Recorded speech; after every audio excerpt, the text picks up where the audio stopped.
clearly is that this demolition process happened, I don't know if the expression is correct, but just under the noses of the American ambassador. A una nueva confrontación política que está dejando al país sin aliento. El expresidente Felipe Calderón, en un acto que ha sido calificado por muchos como una provocación, ha viajado a Estados Unidos para pedir la intervención de un embajador en la política interna de México, específicamente en la reforma al Poder Judicial.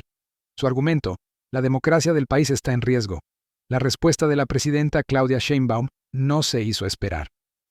Con palabras fuertes y directas, lo ha tildado de espurio y vendepatria.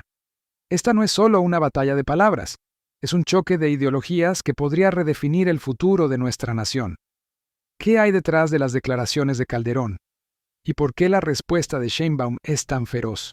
Hoy vamos a desglosar este momento crucial. Buenos días, Presidenta. Hans Salazar, de Noticiero en Redes. Quisiera yo plantear en esto de la deuda de Pemex, lo que se endeudó en tiempos de Calderón, de Peña Nieto, y que ahorita se está solventando y es una obligación por todo esto que ya se ha explicado por parte de usted y el secretario de Hacienda. La oposición dice es un barril sin fondo, se está tirando el dinero, cuando ellos fueron los que gobernaban en su momento y generaron toda esta cantidad de miles de millones de dólares. Y se está rescatando. La lógica y bueno, la esencia es la soberanía energética. ¿Cómo plantearlo también para la gente y que no se vaya con una narrativa nada más de que se está desperdiciando el dinero? De acuerdo. Ese punto. Bueno, primero queremos garantizar 1.8 millones de barriles diarios de producción de petróleo. Queremos seguir aumentando la producción de gasolina y de diésel para que no se importe. ¿Cómo lo vamos a hacer? Todavía hay una inversión muy importante en la refinería de Salina Cruz, en una coquizadora. Eso nos va a ayudar bastante. Y el próximo año se hace una inversión muy importante en la refinería Deer Park, que está en Texas, para garantizar su producción. ¿En qué nos ayuda eso? Pues en no depender del exterior, estar importando e importando. Pemex tiene además un programa para disminuir, es de mediano plazo, las importaciones de gas natural, que importamos mucho gas natural. Está trabajando en ello. Todos los países del mundo buscan garantizar su producción energética con recursos propios. Hay países que no tienen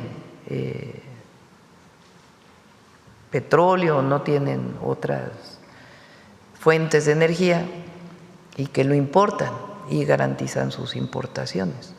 Ahora, ¿qué pasa, por ejemplo, con la contaminación, con el cambio climático? Para que no nos digan que no nos interesa eso, si toda la vida trabajamos en eso.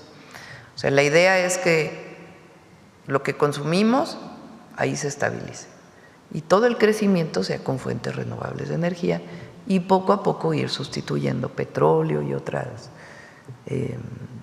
hidrocarburos que provocan su quema, impactos al medio ambiente. Pero nosotros tenemos que garantizar por soberanía de nuestro país la producción nacional. Hubo incluso una etapa en nuestro país que de Pemex, de los ingresos petroleros, se hicieron escuelas, instituciones, se crearon pues un gran patrimonio nacional. Por lo que he estado revisando y quisiera yo preguntar si están los datos correctos o aproximadamente correctos, porque es un cálculo que con Fox y con Calderón incluso hubo esta bonanza de petróleo, de ingresos petroleros y se están hablando de miles de millones de dólares. Se hablan incluso de cientos de miles de millones para no dar un dato concreto, pero no se vio realmente que se fuera… 400,000 millones de dólares de ingresos adicionales de petróleo, ¿no? En la época de Fox. A ver si lo traen por ahí, nada más. Y esos cientos de miles de millones de dólares, no de pesos, que además es una contradicción, bueno, en una lógica, como si había esa bonanza petrolera de miles de millones de dólares, endeudaban a Pemex. O sea, no hay una, bueno, en una simple revisión, y hacia dónde se fue ese dinero. O sea, muchas veces nos preguntamos, bueno, pero ¿en qué se reflejó? ¿Qué tipo de cosas se dejaron para ni fortalecido Pemex? Al contrario, lo menguaron y lo iban pues dejando o buscaban dejarlo en cascarón. Afortunadamente no lo dejaron. Preguntar sobre todo ese tipo de cosas, si se ha registrado o no se ha registrado. Por ejemplo, lo de la deuda, después cuando viene Calderón y Peña Nieto en lo de Pemex, esa deuda, también nos preguntamos, esos miles esos cientos de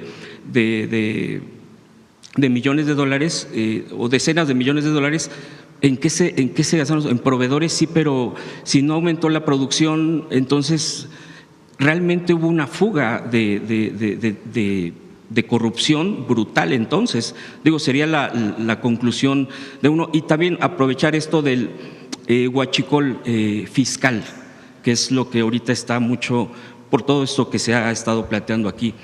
Yo también estaba revisando en estos datos el huachicol fiscal y revisaba que con Peña Nieto se había dado incluso un boom de este famoso huachicol fiscal con Peña Nieto por la reforma energética, porque se empezó a importar precisamente combustibles por causa de esto, y empezó a haber este desvío fiscal, este no pago de impuestos. Ese tipo de cosas se tienen registradas, Presidenta, y si se tiene alguna proyección precisamente en la parte de las aduanas, de proyección solamente del combate a la corrupción de esto, y que si ahí se está reflejando precisamente en sus números del aumento en los ingresos que se prevén para el próximo año.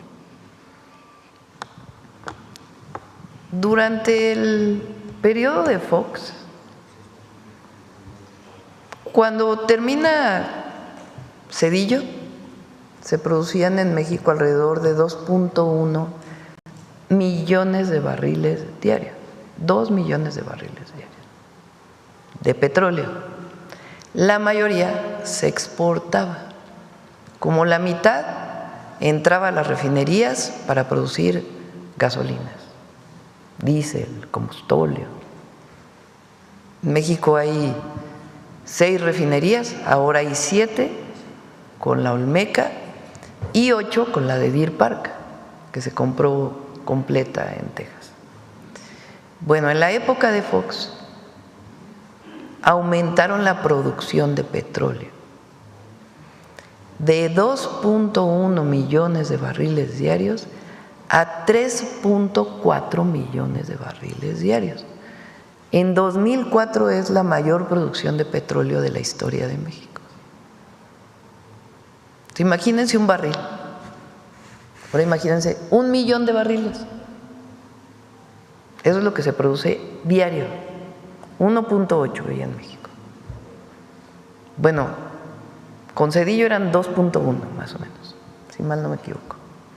Ahora imagínense que diario, o sea, diario aumentaron 1.3 millones adicionales, 1 millón más de barriles diarios. ¿Cómo le hicieron? Bueno, en México había un yacimiento de petróleo único en el mundo, que es Cantarell. Para explotar el petróleo, pues se hace el pozo, y el propio gas que tienen los pozos que tienen petróleo y gas, la presión del gas hace que salga el petróleo. Cuando se empieza a acabar el gas, que por cierto lo quemaron todo en la atmósfera, pues ya no hay tanta presión para poder extraer el petróleo. ¿Qué hicieron? Una de las decisiones más irresponsables de la historia de la producción de petróleo en México. Inyectaron nitrógeno. En vez de inyectar gas, que es, digamos, son primos hermanos, el petróleo y el gas, y entonces no tiene problema de contaminación. Inyectaron un producto externo, nitrógeno. Inyectan el nitrógeno y sale más petróleo, nada más que contaminan el gas. El gas de Cantarell no se puede utilizar porque está contaminado con nitrógeno. Tendría que construirse una planta cara de descontaminación. Bueno, ¿qué objetivo tenía? Pasar de 2.1 a 3.4 millones de barriles diarios si no lo necesitábamos. Es petróleo, fue petróleo para Estados Unidos, porque lo pedía Estados Unidos. 1 millón de barriles adicionales diarios. Bueno, ¿saben cuánto costaba entonces el barril de petróleo? $120 el barril. Hoy está costando 60. O sea, el doble. Multiplíquenle ahí en su calculadora. 1 millón de barriles adicionales por $120 el barril. 120 millones de dólares diarios. Quítenle el costo de producción, que era muy bajo en Cantarell.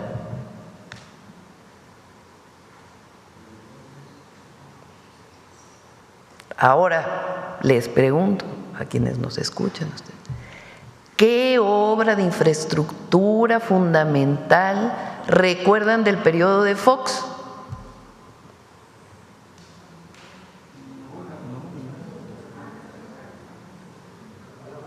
Entonces se acabaron un yacimiento, patrimonio de la nación y de las y los mexicanos, en 3 años, 4 años, 5 años, porque lo sobreexplotaron, lo contaminaron, sacaron un montón de petróleo, representó un montón de dinero para la nación.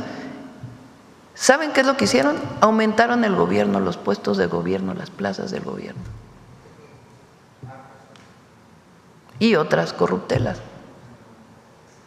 Entonces había directores generales, director general adjunto, director general adjunto del adjunto, director general adjunto del adjunto del adjunto del adjunto. ¿Y esos de dónde venían? Pues de sus amigos, de sus cuates, de sus. O sea, repartieron. Llega Calderón, todavía tiene una bonanza de 2, 3 años. Ingresos petroleros. ¿Qué obra recuerdan del periodo de Calderón? La Suavicrema, monumento a la corrupción, la media barda de la refinería. Bueno, ¿en qué se fue ese recurso?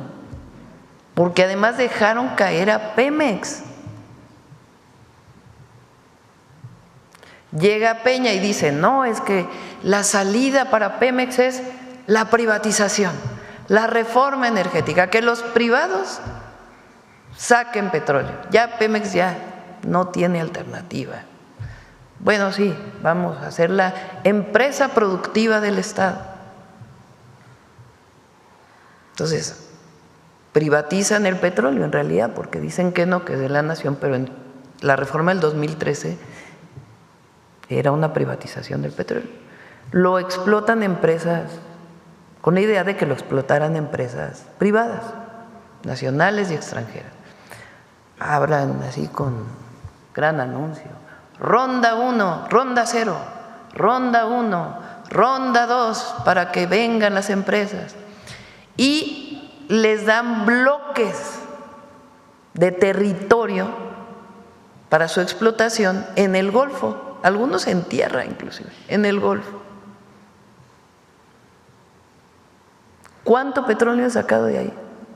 100,000 barriles. O sea, estamos hablando de millones a 100,000 barriles. O sea, no hubo tal inversión que se esperaba que hubiera de las empresas privadas. Bueno, ¿y qué hicieron con Pemex? Endeudarlo. Imagínense, ¿qué hicieron con Pemex? ¿Cuál es el resultado de la reforma energética del 2013 de Peña? Endeudar a Pemex. Y que no produjera nada. Pero de ahí, de esa deuda, pues sacaron para, no sé para qué. Pues no sé. La verdad, no sabemos. Porque ¿qué obra grande recuerdan de Peña?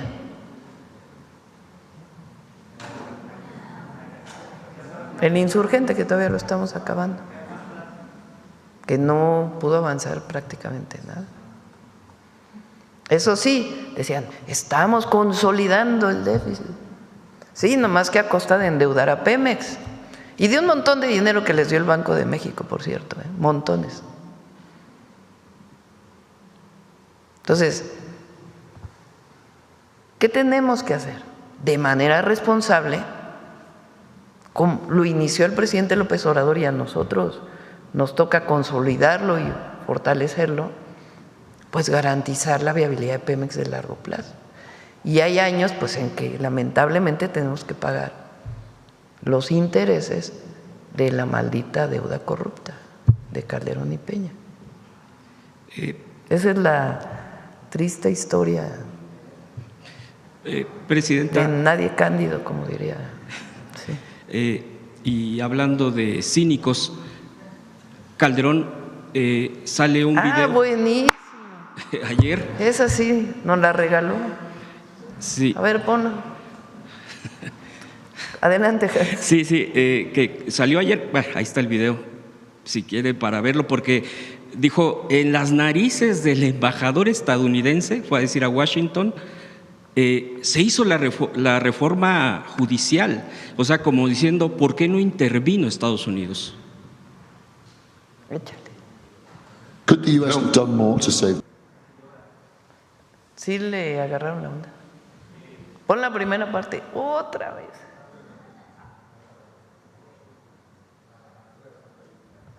Could the US have done more to save democracy in Mexico? You say the Americans? Yeah. I don't know. I don't want to say what the Americans could do. But what is clearly is that this demolition process happened, I don't know if the expression is correct, but just under the noses of the American ambassador.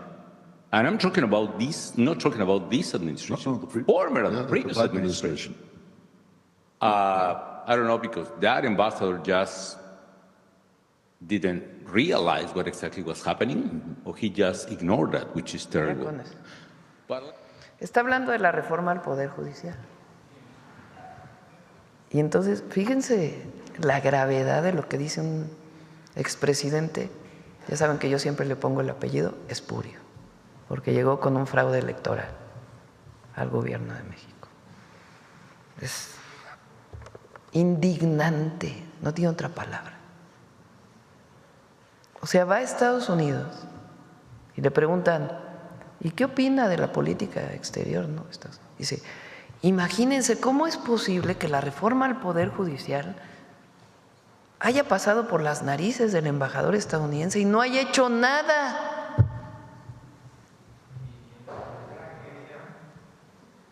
¿Cuál es el peor momento de la historia de un embajador estadounidense interviniendo en México? El golpe de Estado a Madero, ¿no? Donde el embajador Wilson es el orquestador de ese golpe de Estado. Después viene un cambio en el gobierno de Estados Unidos y cambia la política. Pero Calderón, expresidente espurio de México, va a Estados Unidos a decirles que el embajador de Estados Unidos debería de haber intervenido en México